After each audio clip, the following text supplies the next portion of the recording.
Welcome back to Humorous History, where we talk about history the same way you and your best friend would. Today, we're going to be covering the Black Death or the Bubonic Plague.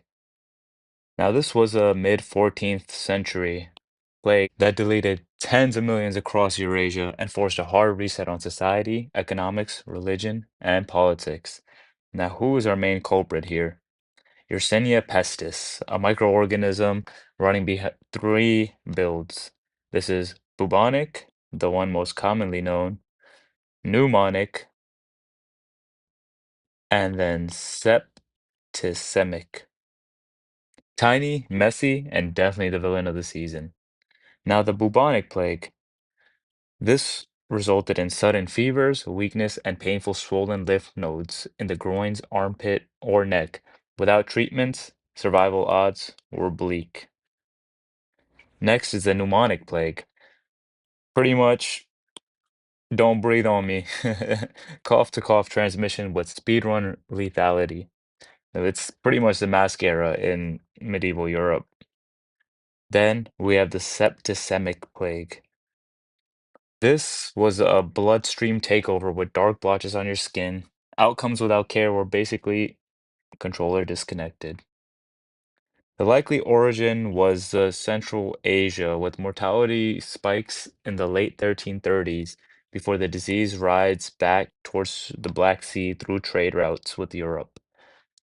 Then, in October 1347, ships reached Sicily with dying crews. Authorities expelled them, but the infection already came through. Trade routes amplified like a For You page. Marseilles, Tunis, Rome, Florence. Then Paris and London by 1348. No one asked for this. Constantinople and other Black Sea-linked cities were hit early too. Sources describe mass graves, exhausted caregivers, and recurring waves. Sound familiar? Spread drivers, so rat flea cycles on ships and in towns, led to the spreading of the plague. Dense housing and poor sanitation. You have a lot of houses right next to each other. Plus, human to human spread for pneumonic cases.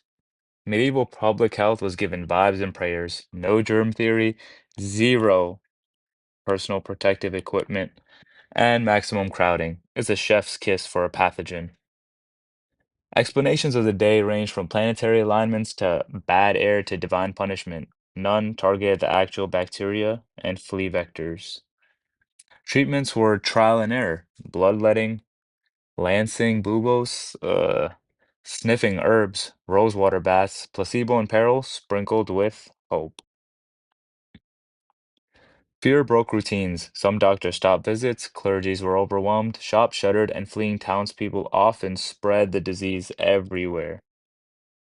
Early public health innovation. So Dubrovnik required isolation for arrivals. First 30 days, which they called Trentino, and then 40 days, which they called Quarantino. And that's where the word quarantine came from. Travel vans rolled out like buggy beta features, inconsistent, laggy, but the patch notes for modern health. Some regions lost one third to over half of their people. Some cities even spiked to 60 to 80% of their population in catastrophic bursts. Islamic world took hits too. Cairo was on hard mode for months. Plague was equal opportunity chaos, no matter where in the world it was. The first wave ended mid 1350s, but Europe and the Mediterranean got sequel seasons for centuries, including the 1360s and even deep into the 1600s. Aftermath economics. Labor scarcity empowered survivors to demand higher wages and mobility, destabilizing feudal obligations. Landlords and tax collectors were down astronomically.